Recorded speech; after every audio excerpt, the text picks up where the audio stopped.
முக்கிய அறிவிப்பு. முகக்கவசம், கிருமி நாசினி, சமூக இடைவெளி பின்பற்றவும். அத்தியாவசிய தேவையின்றி வீட்டை விட்டு வெளியே வருவதை தவிர்க்கவும். அரசின் சட்டத்திட்டங்களை கடைபிடிக்கவும். Notice. Practice wearing face mask, using hand sanitizer, social distancing. Don't leave home unnecessary. Follow government rules during the pandemic. எங்கள் கிருபையுள்ள நாள் தகப்பனே, நல்ல நாளுக்காய் நன்றியோடு துதிக்கிறோம். தேவரே, நீர் பெரியவராய், வல்லவராய், நல்லவராய், எங்கள் வாழ்வில் செயலாற்றுகிறவராய் இருப்பதற்காக உங்களுக்கு கூடான குடி சூத்திரங்களை ஏறெடுத்து ஆண்டவரே மறுபடியுமாக ஆண்டவரே இந்த மாதத்தினுடைய ஆண்டவரே உடைய தெய்வீக கிருபையினோடு நாங்கள் இந்த மாதத்தினுடைய உட்புக நீர் எங்களுக்கு கிருபையுள்ளவராய் இருந்திருக்கிறீர். அது மட்டுமல்லாமல் எங்கள் பிள்ளைகளோடு நீர் உண்மை பகிர்ந்து கொண்டு வருகிறதுக்காக நமக்கு நன்றி செலுத்துகிறோம்.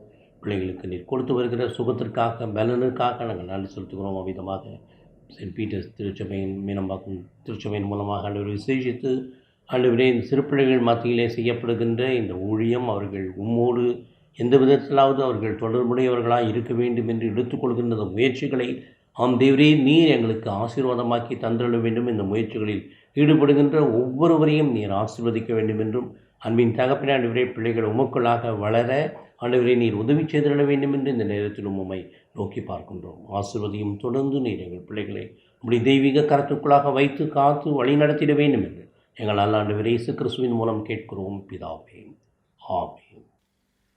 Welcome to Saint Peter church online Sunday school. எல்லாரும் சண்டே ஸ்கூல் ப்ரோக்ராம் பார்க்க ரெடி ஆகிட்டீங்களா? நானும் ரெடி ஆகிட்டேன். நம்ம சண்டே ஸ்கூலோட ஃபர்ஸ்ட் செஷன் என்னது? Singing session. இப்போது முதல்ல ஒரு பாட்டு பாட போகிறோம். நம்ம எல்லாருக்கும் ஒரு ஸ்போர்ட்ஸ் ரொம்ப பிடிக்கும். என்ன ஸ்போர்ட்ஸு? Correct, cricket. ஸோ அந்த கிரிக்கெட் பற்றி தான் முதல்ல ஒரு பாட்டு பாட போகிறோம். இன்றைக்கும் நம்ம கூட சிங்கிங் செஷனில் ஆக்ஷன் பண்ணுறதுக்காக ஏஞ்சல் அக்கா வந்திருக்காங்க. ஸோ இப்போது ஏஞ்சல் அக்கா கூட சேர்ந்து நம்ம ஃபஸ்ட்டு என்ன பாட்டு பாட போகிறோம்?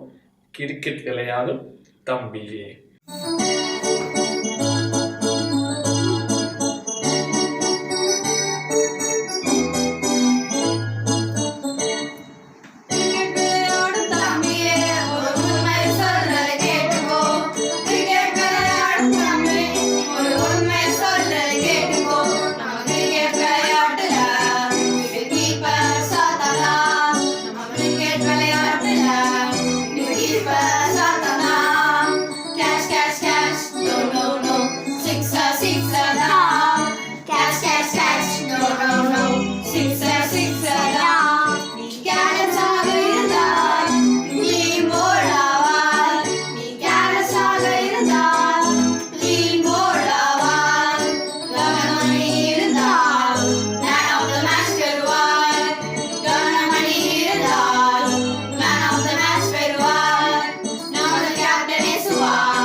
எல்லாரும் இந்த லாக்டவுன் டைமில் வீட்டில் ரொம்ப ஜாலியாக இருக்கீங்கள, ரொம்ப சந்தோஷமாக இருக்கீங்க. எப்படி?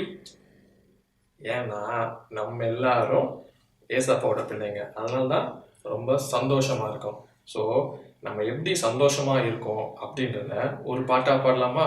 உங்கள் எல்லாருக்கும் தெரியுமே ஒரு பாட்டு, I am in and out. So இப்போ நம்ம என்ன பாட போகிறோம்? ரொம்ப ஜாலியாக சந்தோஷமாக ஐ எம் இன் அண்ட் அவுட்ன்ற பாட்டை பாட போகிறோம்.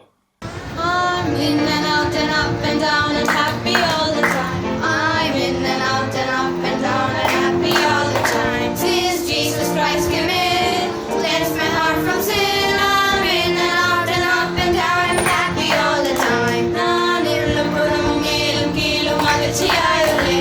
நான் உள்ளம் புறமும் மேலும் கீழும் மகிழ்ச்சியாயுள்ளே.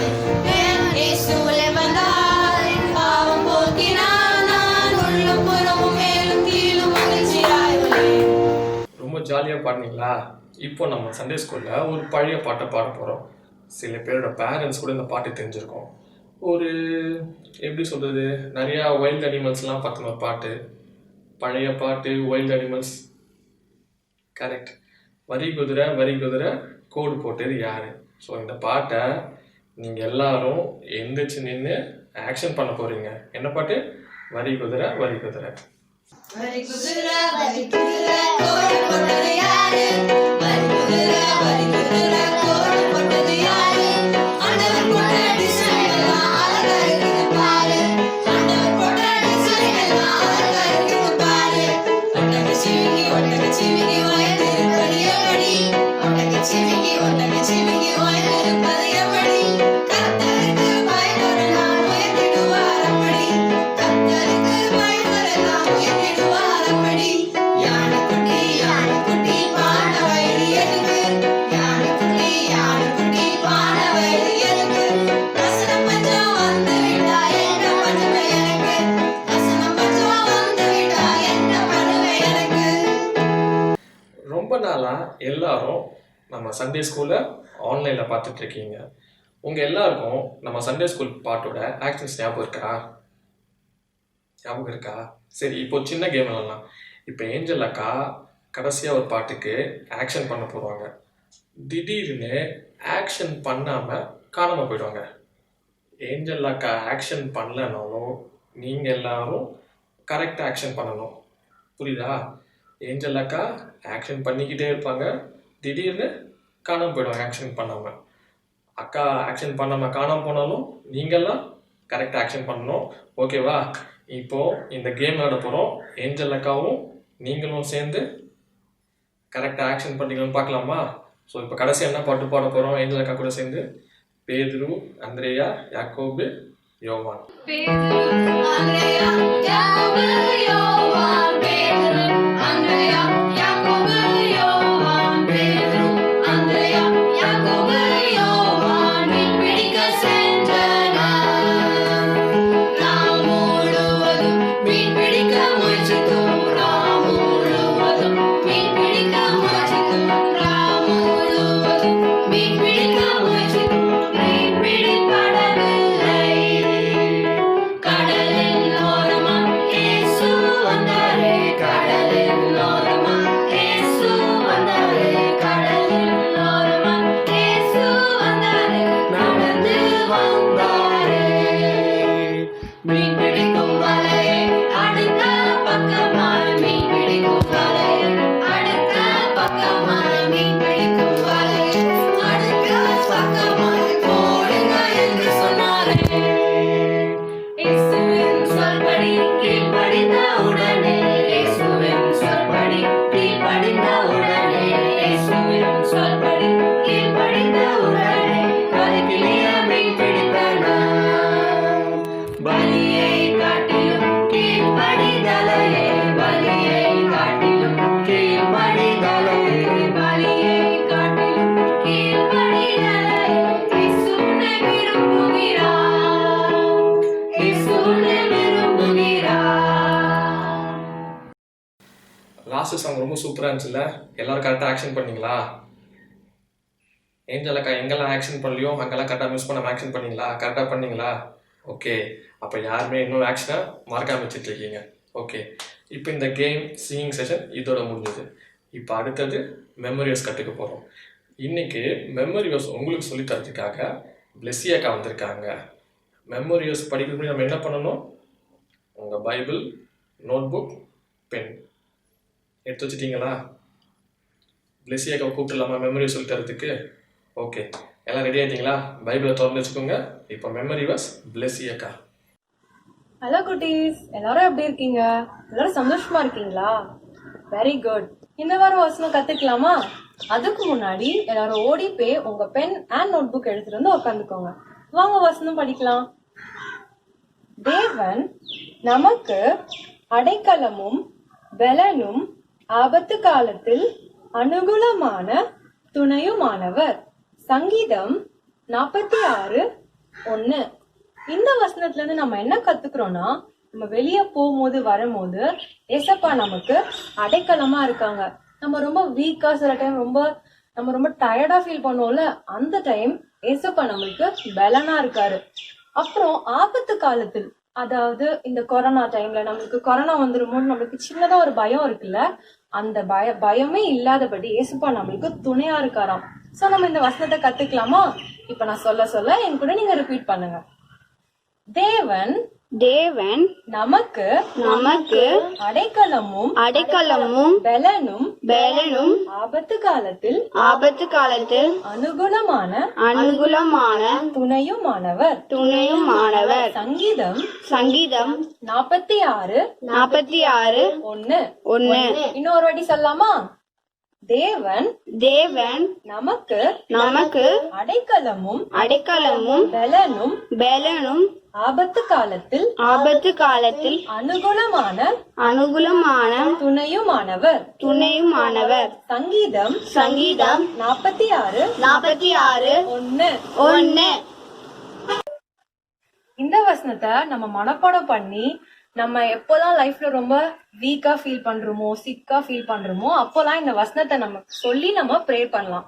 என் பர்சனல் லைஃப்ல கூட நான் எப்போலாம் தனியா எனக்கு ரொம்ப கஷ்டமா இருக்கோ, நான் இந்த வசனத்தை தான் சொல்லுவேன். சோ நம்ம இப்போ இங்கிலீஷ்ல அதை கத்துக்கலாமா?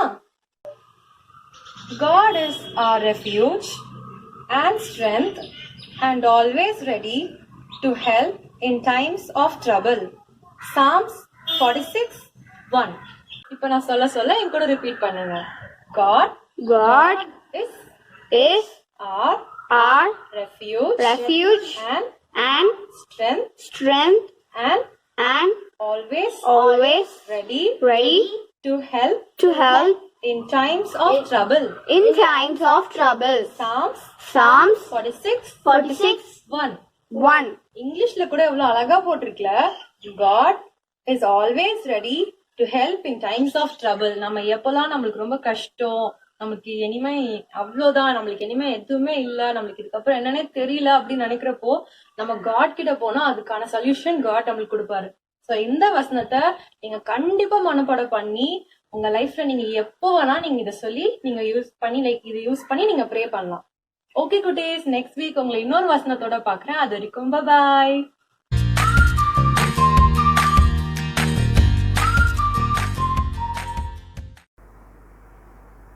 ஹாய் பசங்களா, எல்லாரும் இன்னைக்கு கதை கேட்க ரெடி ஆகிட்டீங்களா?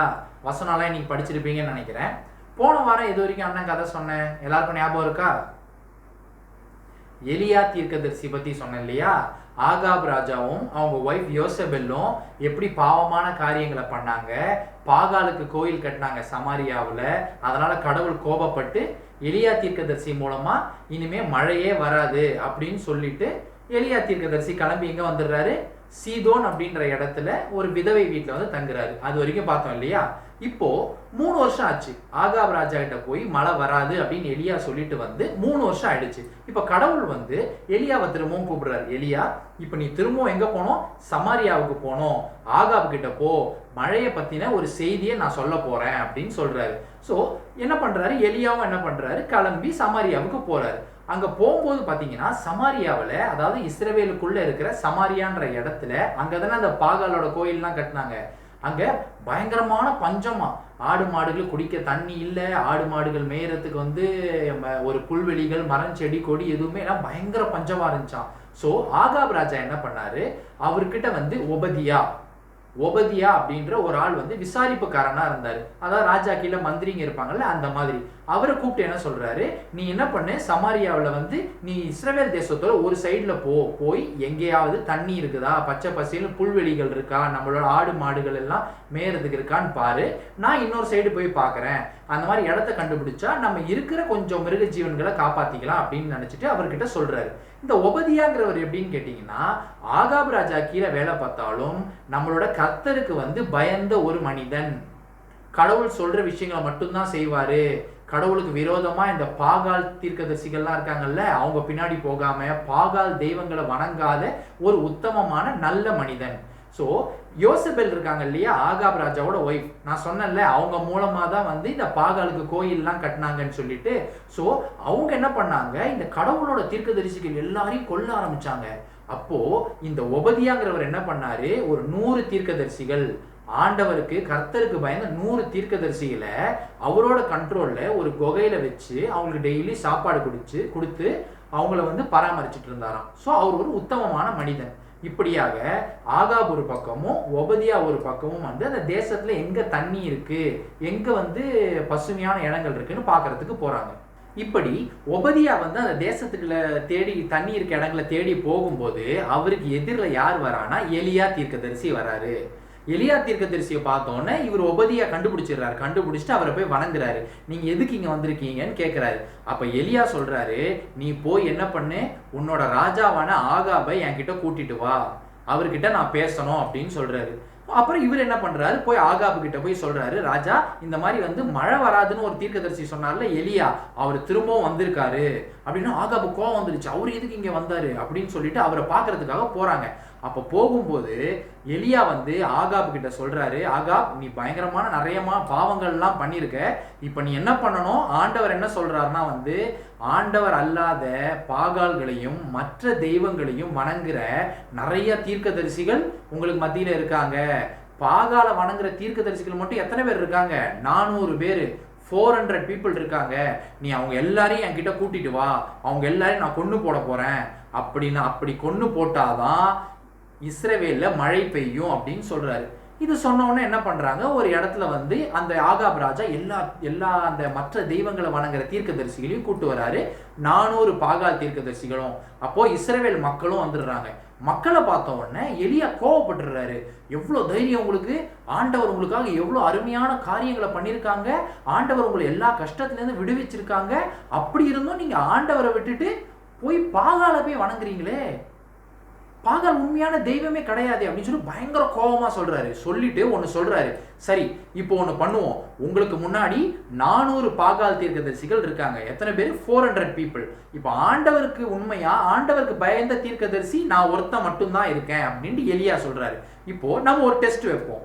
இப்போ பாகால் தீர்க்கதரிசிகளும் பலியிடட்டும். அந்த காலத்துல நான் சொல்லியிருக்கேன்ல, மேடைகள்ல பலியிடுவாங்க, அந்த மாதிரி பாகால் தீர்க்கதரிசிகள் வந்து அவங்க மேடைகள்ல அவங்க கடவுளுக்கு பலியிடட்டும், நானும் வந்து ஆண்டவருக்கு பலியிடுறேன், எந்த பலி ஏற்கப்படுதுன்னு பார்க்கலாம் அப்படின்னு சொல்லிட்டு பாக்குறாங்க. முதல்ல பாகால் தீர்க்கதரிசிகள் என்ன பண்றாங்க, அவங்க மேடைக்கு மேல வந்து பலி செலுத்துறதுக்கு மிருகத்தை வச்சுட்டு டான்ஸ் ஆடுறாங்க, மோளம் அடிக்கிறாங்க, கத்துறாங்க, கத்தி கத்தி கூப்பிடுறாங்க. ஆனா என்னாச்சு, அன்னைக்கு ஃபுல்லா கத்தியும் யாருமே பதில் சொல்லல.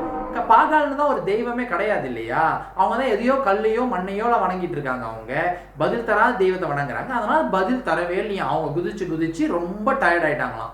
இப்போ எலியா என்ன பண்றாரு, அவர் வந்து அவரோட பலிபீடத்துல கல்லுகளை வைத்து ஒரு பலிபீடத்தை கட்டி அதுக்கு மேல மிருகத்தை வச்சு ஆண்டவரை நோக்கி கூப்பிடுறாரு. ஆண்டவரை நோக்கி கூப்பிட்ட அடுத்த நிமிஷம் என்னாச்சு தெரியுமா, வானத்திலே ஒரு பெரிய அக்னி, என்னது ஃபயர் வந்து என்ன பண்ணிச்சு, அந்த பலிபீடத்துல இருக்கிற பலி செலுத்துற மிருகத்தை வந்து அப்படியே எடுத்துருச்சான். மக்கள் அதை பார்த்தோன்னு பயங்கர ஷாக் ஆயிட்டாங்களாம். இப்போ எலியா சொல்றாராம், பாத்தீங்களா ஆண்டவர் தான் உண்மையான தெய்வம், இப்போ போங்க அந்த 400 பாகால் தீர்க்கதரிசிகளையும் பிடிச்சு நம்ம அவங்கள கொண்டு போடுவோம் அப்படின்னு சொன்னோன்னே மக்கள் ஓடி போய் அவங்கள பிடிக்கிறாங்களாம். அன்னைக்கு எலியா என்ன பண்றாரு, அந்த 400 பாகால் தீர்க்கதரிசிகளையும் வெட்டி கொலை பண்ணிடுறாரு. இந்த 400 பாகால் தீர்க்கதரிசிகளையும் வெட்டினதுக்கு அப்புறமா கடவுள் எலியா கிட்ட சொல்றாரு, இப்போ நான் இஸ்ரவேல்ல வந்து மழையை வரவிப்பேன். 3 வருஷமா மழை இல்லையா, மழை இல்லாம இருந்துச்சு இல்லையா, அதனால வந்து இப்போ ஆகாப் ராஜா கிட்ட எலியா சொல்றாரு, ராஜா நீங்க கிளம்பி உங்க தேர் எடுத்துக்கிட்டு நீங்க உங்க அரண்மனைக்கு போங்க, பெரும் மழையின் இறைச்சல் கேட்குது, மழை பெய்யற சத்தம் எனக்கு கேட்குது, கடவுள் மழையை கொண்டு வர போறாருன்னு சொல்றாரு.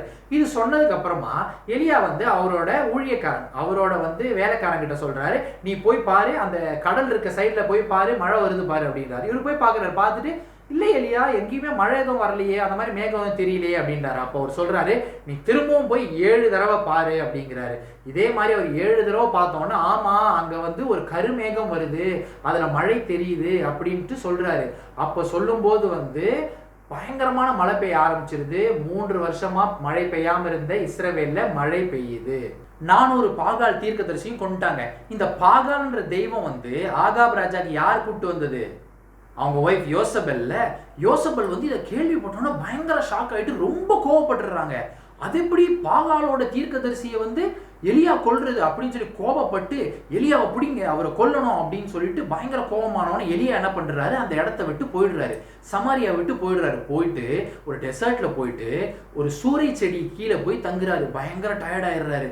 அப்போ உங்களுக்கு ஞாபகம் இருக்கா, ஏற்கனவே ஒரு வாட்டி எலியாக்கு யார் ஃபீட் பண்ணது, க்ரோ மூலமா கடவுள் அவருக்கு சாப்பாடு கொடுத்தாருல, காலையும் நைட்டும் வந்து இறைச்சி எல்லாம் கொடுத்தாருல, அதே மாதிரி இந்த சூறை செடி கீழே அவர் தங்கி இருக்கும் போது கடவுளோட தூதன் காட்ஸ் ஏஞ்சல் வந்து எலியாவுக்கு வந்து சாப்பாடெல்லாம் கொடுக்குறாங்க.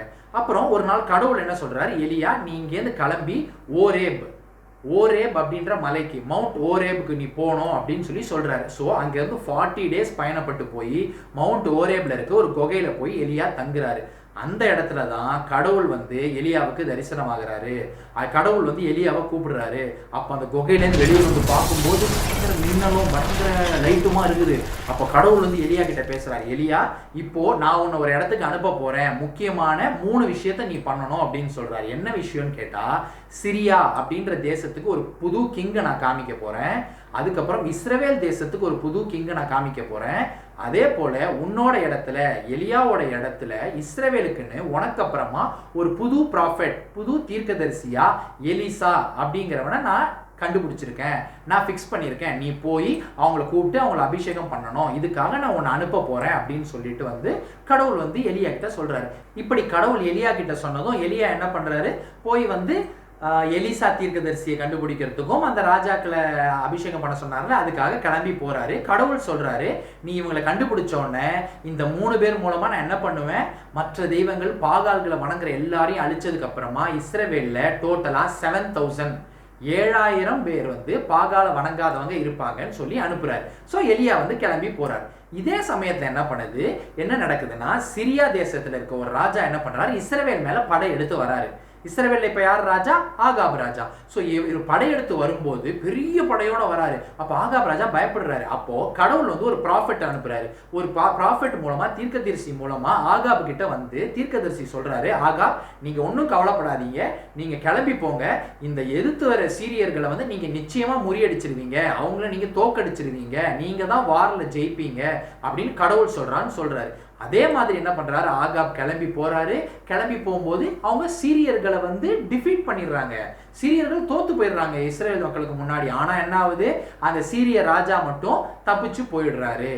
ஸோ இப்படி போனதுக்கு அப்புறமா சீரியாவில் என்ன போய் வந்து அந்த ராஜா கிட்ட என்ன சொல்றாங்கன்னா, நீங்க வந்து மலைப்பாங்கான இடங்கள், மவுண்டன் இருக்க இடத்துல போய் வார வச்சுட்டீங்க, அவங்க இஸ்ரவேல் மக்கள் வணங்குற தெய்வம் வந்து மலைகளின் தெய்வம் அப்படின்னு, அதனாலதான் நீங்க தோத்துட்டீங்க. நெக்ஸ்ட் டைம் என்ன பண்ணுங்க, ஒரு கிரவுண்டு, ஒரு சமவெளியா இருக்கிற ஒரு கிரவுண்ட்ல வார வைங்க, நீங்க தான் ஜெயிப்பீங்க அப்படின்ட்டு சீரியா ராஜா கிட்ட சொல்றாங்க.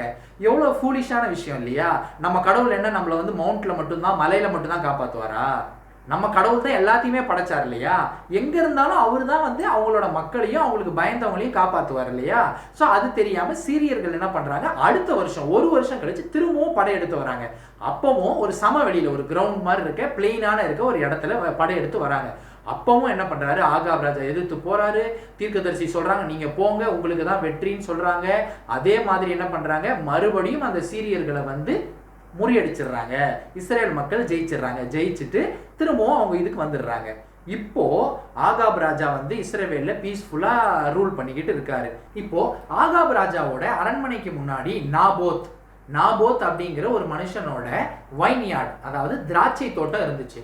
ஸோ ராஜா என்ன பண்றாரு, நாபோத் கிட்ட போயிட்டு, நாபோத் இந்த திராட்சை தோட்டம் இருக்க இடத்த நீ எனக்கு கொடுத்துரு, என் அரண்மனைக்கு பக்கத்துலேயே இருக்கு, அது எனக்கு யூஸ்ஃபுல்லா இருக்கும், என் அரண்மனைக்கு முன்னாடியே இருக்கிறதுனால, அதுக்கு பதிலாக நான் உனக்கு வேற ஒரு இடம் தரேன் அப்படின்னு சொல்றாரு. அப்ப இந்த நாபோத் சொல்றாரு, இல்ல ராஜா என்னை மன்னிச்சிருங்க, என்னால தர முடியாது, ஏன்னா அந்த இடம் வந்து என்னோட பரம்பரையான இடம், எங்க அம்மா அப்பா எங்க தாத்தா கிட்ட இருந்து எனக்கு இருந்த இடம், இந்த இடத்த கொடுக்கறதுக்கு எனக்கு இஷ்டம் இல்லை அப்படிங்கிறார். ராஜா சொல்றாரு, நான் உனக்கு பணம் வேணாலும் தரேன் அப்படிங்கிறாரு. அவர் இல்லைன்னு சொல்லி மறுத்துடுறாரு. இதனால ராஜா ரொம்ப சோகமாயிடுறாங்க. இப்போ யோசபேல் ராணி இருக்காங்கல்ல, அவங்க வந்து ராஜாவை கேட்குறாங்க, ஏன் ராஜா நீங்க வந்து இவ்வளோ சோகமா இருக்கீங்க, ஏன் கவலையா இருக்கீங்க அப்படின்னோடனே ராஜா சொல்றாரு, இந்த மாதிரி நாபோத் கிட்ட வந்து அவனோட திராட்சை தோட்டத்தை கேட்டேன், அவன் தரமாட்டேன்னு சொல்லிட்டான் அப்படின்னு சொல்றாரு.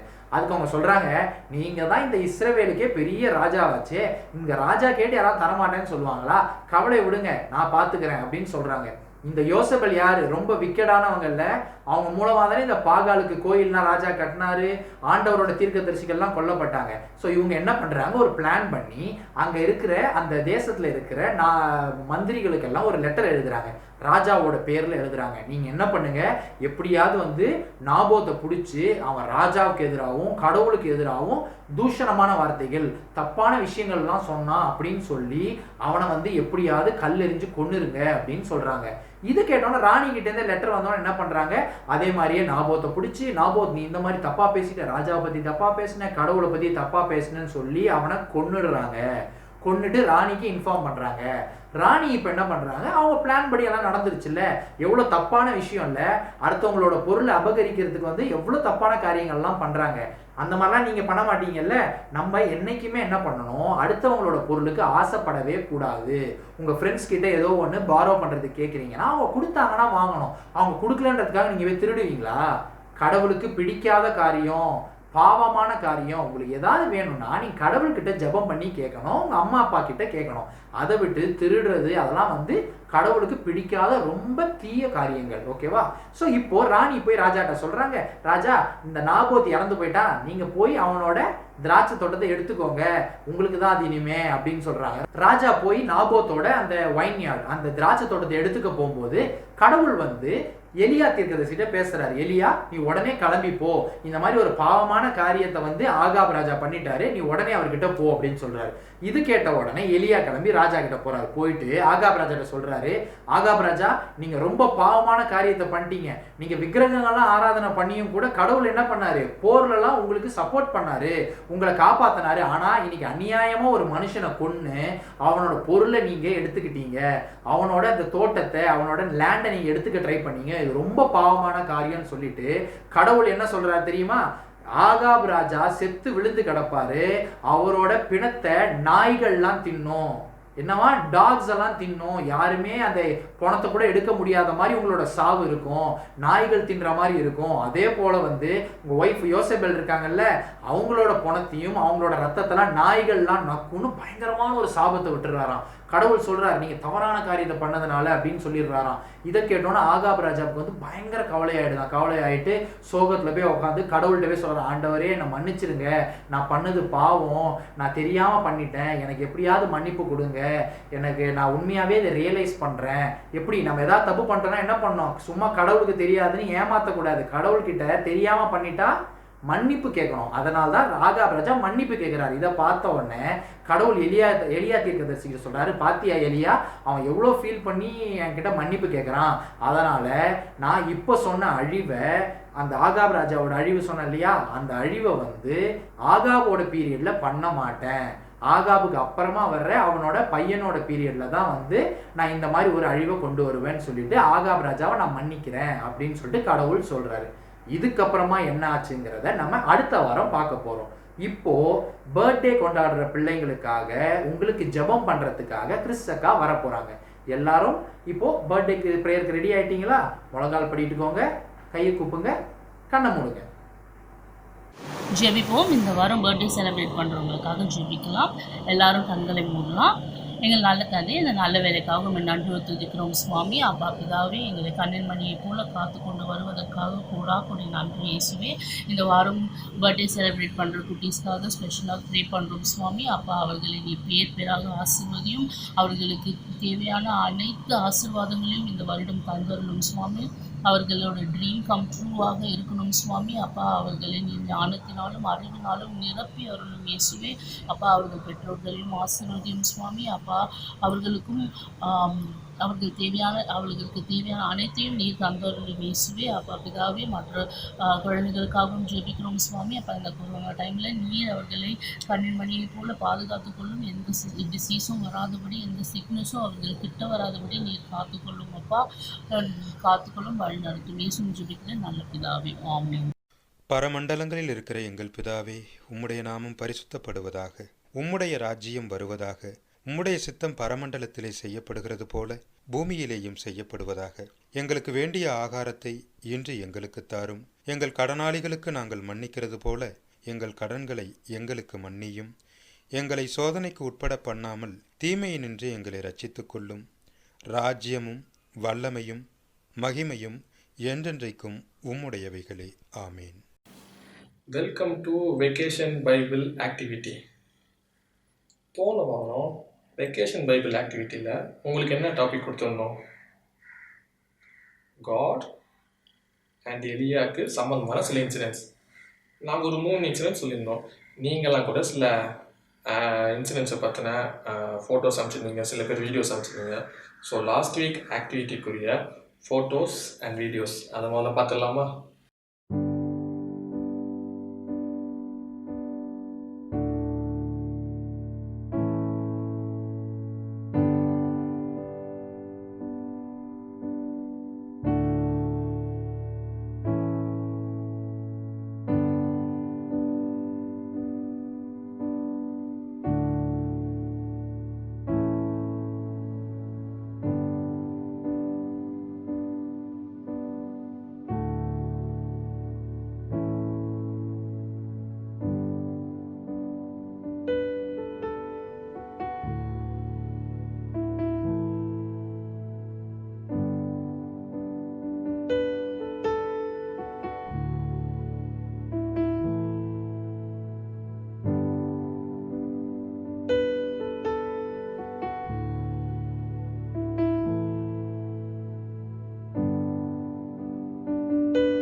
காலை மழையும் அப்பமும் இறைச்சியும் தரும்.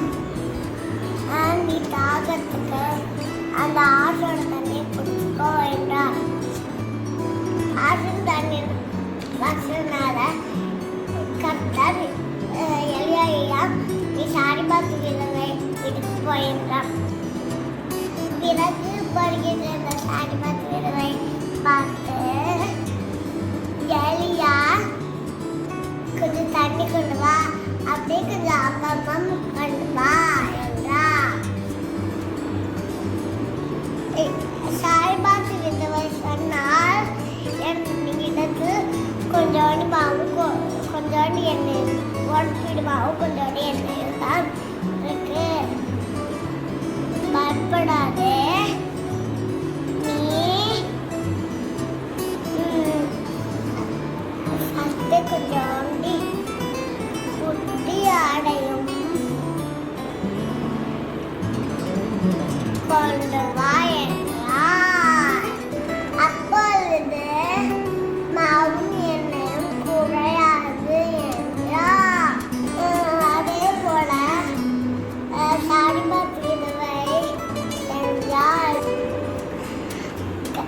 பானையில் மாவும் கலகத்தில் எண்ணெயும் குறையவில்லை.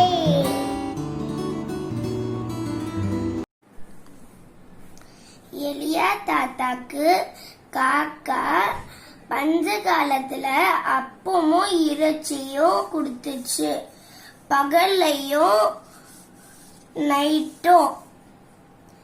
தேங்க்யூ. கர்த்தருக்கு ஸ்தோத்திரம். நான் எலியா தாத்தா கதை சொல்ல போறேன்.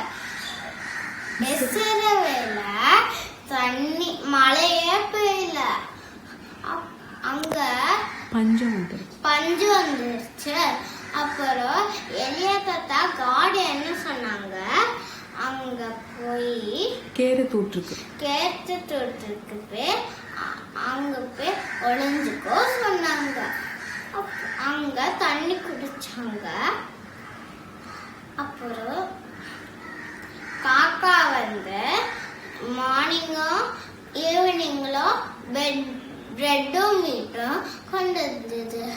அப்புறம் அங்க தண்ணியோ கிடைக்கல. அப்புறம் காட் என்ன சொன்னாங்க, சாரி பாத்ல போய் அங்க போ. அப்புறம் எலியா தாத்தா பார்த்தாங்க. அப்புறம் அந்த ஆன்ட்டி வந்து ஸ்டிக் எடுத்துட்டு இருந்தாங்க. அப்புறம் அந்த ஆன்ட்டி சொன்னாங்க, என்கிட்ட கொஞ்சோன்னு ஆயில் தான் இருக்கு, அப்புறம் கொஞ்சோன்னு ஆயில் தான் இருக்கு, எனக்கு ஒரு அப்பு சுட்டுட்டுவான் சொன்னாங்க. அந்த விளையாட்டை சொன்னாங்களா. அப்புறம் உனக்கு நிறைய ஆயில் ஆயிரும், நிறைய மாவாயிரும் சொன்னாங்க. அப்புறம் அவங்க சொன்னது அவங்க ஒபே பண்ணாங்க. அப்புறம் அவங்க தந்தாங்களா. அப்புறம் மாவும் குறையல, ஆயிலும் குறையல. தேங்க்யூ. ஸ்தோத்திரம் கர்த்தருக்கும் எலியாக்கும் இடையே நடந்த நிகழ்வுகள். இஸ்ரவேல் மக்களின் பாவத்தின் நிமித்தம் கர்த்தர் பஞ்சத்தை உண்டாக்கினார். அப்பொழுது கர்த்தர் எலியா என்னும் தீர்க்கதரிசி ஆகாப் ராஜாவிடம் அனுப்பி பஞ்சத்தை உண்டாக்கினார். அப்பொழுது கர்த்தர் எலியாவிடம் கேரித்தாக்கண்டியில் மறைந்திருக்க சொன்னார். அவருக்கு காகங்கள் மூலமா அப்பமும் இறைச்சியும் தந்து போஷித்தார்.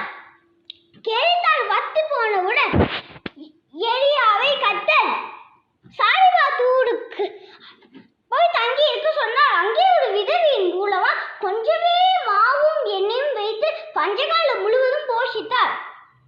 அப்பொழுது விதவையின் மகன் வியாதியால் மடித்த பின்னர் கர்த்தர் எலியாவின் மூலமா சிறுவனை உயிர்ப்பித்தார். 3 வருடங்கள் பிறகு எலியா ஆகாபை சந்தித்து பாகாலை பின்பற்றினதால் கர்த்தருடைய கோபம் வெளிப்பட்டினது என்று சொன்னார். அப்பொழுது எலியா பாகாலின் தீர்க்கதரிசிகளை அழித்து பலிபீடம் கட்டி விறகை வைத்து காலையை வைத்து நெருப்பு பத்து வைக்காமலே அவருடைய தெய்வத்தை அழைத்து நெருப்பு பத்து வைக்க சொன்னார். அப்பொழுது காலை தொடங்கி மத்தியானம் வரைக்கும் பாகாலின் தீர்க்கதரிசிகள் கூப்பிட்டார்கள், கத்தினார்கள், ஆடினார்கள், குதித்தார்கள், தங்களை கீழே கொண்டார்கள். ஆனால் அவருடைய தெய்வம் பாகால் வெளிப்பட்டதா? வெளிப்படவில்லை. பின்பு எலியா பலிபீடம் கட்டி விறகை வைத்து காலையை வைத்து தண்ணீரை ஊற்றி இந்த ஜனங்கள் அடியும்படி என்னை கேட்டாலும் ஆண்டவனே என்றார். அப்பொழுது கர்த்தரிடத்தில் இருந்து அக்கினி இறங்கி வந்து சர்வான பலியையும் மண்ணையும் தண்ணீரையும் கற்களையும் நக்கி போட்டது. மக்கள் எல்லாரும் கர்த்தரே தேவன், கர்த்தரே தேவன் என்று முழங்கினார்கள். ஆமென். Praise the Lord. இன்னைக்கு நம்ம எலியா தீர்க்கதரிசி கதையை பற்றி பார்க்க போகிறோம். கர்த்தர் வந்து எலியாவை கேரித் ஆற்றங்கரைக்கு போக சொன்னாங்க. அங்கே வந்து காகங்கள் உனக்கு அப்பமும் இறைச்சியும் கொண்டு வரும் சொன்னாங்க. அதன்படி அங்கே போனாங்க.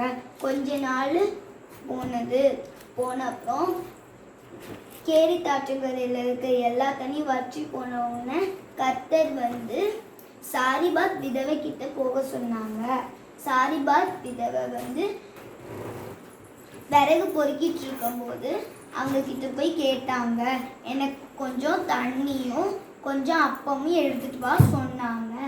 அப்போ சாரிபாத் விதவை சொன்னாங்க, எனக்கு ஒரு கைப்பிடி மாவும் கொஞ்சம் எண்ணெயும் தான் இருக்குது அப்படி சொன்னாங்க. எலியா சொன்னாங்க, எனக்கு நீ எடுத்துட்டு வா, அப்போது இந்த பஞ்சக்காலம் முழுசும் உனக்கு மாவும் எண்ணெயும் குறையாமல் இருக்கும் சொன்னாங்க. அதே போல் இவங்க கீழ்ப்படிஞ்ச உடனே அந்த பஞ்சக்காலம் முழுசும் உங்களுக்கு மாவும் எண்ணெயும் குறைப்படவே இல்லை. கொஞ்ச நாள் கழிச்சு இவங்களோட மகன் இறந்து போயிட்டாங்க. இறந்து போன அப்புறம் எலியா கிட்ட வந்து இவங்க கேட்டாங்க. எலியா வந்து ஜெபம் பண்ணாங்க. அந்த மகனுக்கு மறுபடியும் உயிர் வந்துடுச்சு. நெக்ஸ்ட்டு எலியா வந்து கர்த்தரே தேவன்னு சொல்லும்போது பாகால் தீர்க்கதரிசிகள் எங்களோட கர்த்தரும் ஒரு தேவன் அப்படி சொன்னாங்க. அப்புறம் பாகால் தீர்க்கதரிசிகள் சொன்னாங்க, நீங்களும் ஒரு காளையை பலியிடுங்க, நாங்களும் பலியிடுறோம். ஆனால் நெருப்பு வைக்கக்கூடாது. எந்த கடவுள் அது எல்லாத்தையும் எடுத்துட்டு போகுதோ அதான் மெய்யான கடவுள் சொன்னாங்க.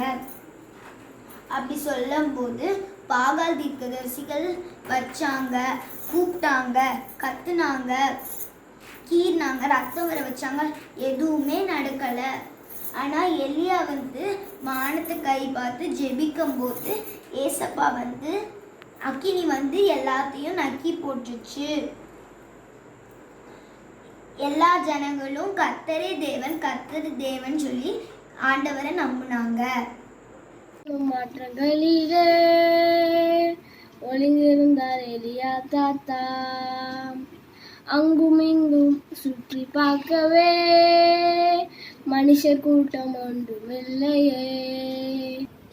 கர்த்தர் சொன்ன காகமும் பறந்து அங்கு வந்தது, காலை மாலை தவறாமல் இறைச்சி ரொட்டி தந்தது. கர்த்தரை நான் நம்பிடும் போது வெட்கப்பட்டு போவதில்லையே. கர்த்தரை நான் நம்பிடும் போது வெட்கப்பட்டு போவதில்லையே. When Elijah was sent out from the country, God commanded him to go to the river Kerith. He got water from the river and he got food from ravens, which gave him bread and meat night and day. Thank you. Miracle of Elijah.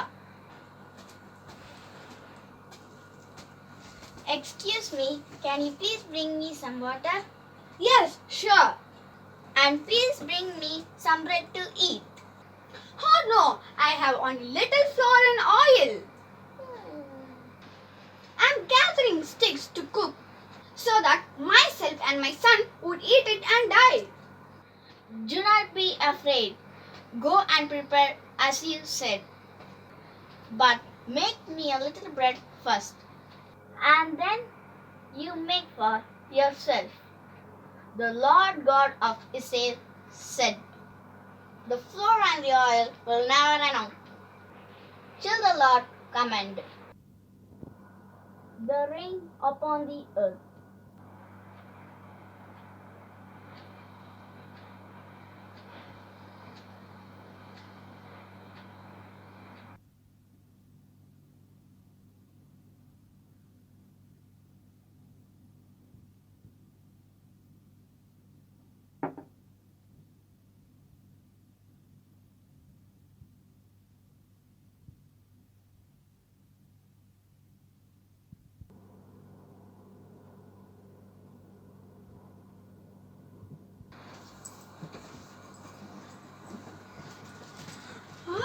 Thank you, God of Israel. இப்போ இந்த ஒரு activity ஸ்டோரியிலேருந்து இல்லை. நீங்கள்லாம் கேட்டீங்க, அண்ணா எங்களுக்கு பெரிய activity கொடுங்க, நாங்கள் நிறையா செய்யணும், நாங்கள் ரொம்ப சின்னதாக வேணும்னு சொன்னீங்க. ஸோ உங்களுக்காக இந்த வாரம் நாங்கள் பெருசாக வச்சுருக்க அந்த ஆக்டிவிட்டி என்னென்னா 10 பிளேக்ஸ் ஆஃப் ஈஜிப்ட். எகிப்து மேலே 10 வாதைகள். மோசே இஸ்ரவேல் மக்களை எகிப்துலேருந்து கூட்டிகிட்டு போனார்ல, அப்போது எகிப்து மேலே 10 வாதைகள் வந்துச்சுல்ல. ஸோ அந்த 10 வாதைகள் பற்றின ஆக்டிவிட்டி தான் உங்களுக்கு இந்த வாரம் 10 பிளேக்ஸ் ஆஃப் ஈஜிப்ட். ஸோ இந்த ஆக்டிவிட்டி பற்றின craft work, models, paintings, chart works நீங்கள் பண்ணி எங்களுக்கு ஒரு ஃபோட்டோவாக எடுத்து அனுப்பிச்சுடலாம். இல்லைன்னா அந்த ஆக்டிவிட்டியை நீங்கள் எக்ஸ்பிளைன் பண்ணுற மாதிரி ஒரு ஷார்ட் 1 minute வீடியோவை எடுத்து உங்கள் அண்ணா அக்காவோட வாட்ஸ்அப் நம்பருக்கு நீங்கள் அனுப்பிச்சுட்றீங்க. எப்போ? கம்மிங் ஃப்ரைடே ஈவினிங் 6 o'clock முன்னாடி உங்கள் டீச்சர்ஸோட வாட்ஸ்அப் நம்பருக்கு 10 பிளேக்ஸ் ஆஃப் ஈஜிப்ட், எகிப்தின் 10 வாதைகள், அந்த ஆக்டிவிட்டியை நீங்கள் அனுப்ப போகிறீங்க. ஓகே, நெக்ஸ்ட் வீக் மீட் பண்ணலாம். ஹலோ, எப்படி இருக்கீங்க எல்லாரும்? எல்லாம் நல்லா இருக்கீங்கன்னு நினைக்கிறேன். ஜாலியாக வீட்டில் இருக்கீங்க. ஸ்கூல் கூட இன்னும் ஆரம்பிக்கல இல்லை? ரைட். ஆனால் நம்ம ஒவ்வொரு நாள் சண்டே ஸ்கூலுக்கு வரும்போதும் 2 காரியத்தை பற்றி பேசுவோம் இல்லையா? ஒன்று டெய்லி பைபிள் படிக்கணும் இல்லை? எத்தனை பேர் இந்த லீவு நாளில் ஒழுங்காக பைபிள் படிக்கிறீங்க? ஒருவேளை சரியா பைபிள் படிக்கலைன்னா கூட இன்னையிலேருந்து நம்ம ஒரு டெசிஷன் எடுப்போம். சரியா, நம்ம வந்து டெய்லி பைபிள் படிக்கணும். 2வது காரியம் என்ன அப்படின்னா ஜெபம் பண்ணணும்ல. நம்ம என்ன டிசைட் பண்ணியிருக்கோம் சண்டே ஸ்கூலில், காலையில் ஏந்திரிச்சோன்னா ஜெபம் பண்ணணும். அதே மாதிரி ராத்திரி படுக்க போகும்போதும் கண்டிப்பாக ஜெபம் பண்ணணும் இல்லையா. அதே மாதிரி ஜெபத்தில் 2 காரியம் சொல்லியிருக்கோம். ஒன்று வந்து ஜெபம் பண்ணும்போது கண்டிப்பாக ஏசப்பாவுக்கு தேங்க்ஸ் சொல்லணும். ஏசப்பா இந்த நாள் நல்லா முடிஞ்சுது, அதுக்காக ரொம்ப தேங்க்ஸ் அப்படின்னு சொல்லணும் இல்லையா. அதெல்லாம் நீங்கள் ஞாபகம் வச்சுருக்கீங்கன்னு நினைக்கிறேன். நீங்கள்லாம் ஜெபம் பண்ணுவீங்கன்னு நினைக்கிறேன். சரியா, ஒரு வேளை அப்படி மறந்துட்டு கூட இன்னையிலேருந்து நம்ம ஸ்டார்ட் பண்ண போகிறோம். சரி, இப்போ நம்ம ஜெபம் பண்ண போகிறோம். எல்லாம் கண்ணை மூடுங்க. எல்லாம் ஏசப்பா நோக்கி பார்ப்போம். கண்ணை மூடிக்கிட்டு ஏசப்பா நீங்களே மனசுக்குள்ளே ஜெபம் பண்ணுங்க. ஏசப்பா இந்த நாளில் கொடுத்ததுக்காக நன்றி செலுத்துக்கிறோம். இல்லை வெளியே போக முடியலன்னா கூட நாங்கள் வீட்டில் இருக்க, நாங்கள் சந்தோஷமாக இருக்க நீங்கள் உதவி செஞ்சீங்க, நன்றி செலுத்துக்கிறோம். எவ்வளோ பேருக்கு நிறையா டெய்லி சாப்பாடு கூட கிடைக்கல, தண்ணி கூட கிடைக்கலன்றாங்க. ஆனால் நமக்கு ஏசப்பா எல்லாத்தையும் கொடுத்துருக்கிறாரு, ஒரு குறைவும் இல்லாமல். அதுக்கு நன்றி செலுத்துவோம். சரியா, எல்லாம் மனசுக்குள்ளே ஜெபம் பண்ணுறீங்களா? சரி, ஜெபம் பண்ணுவோம்.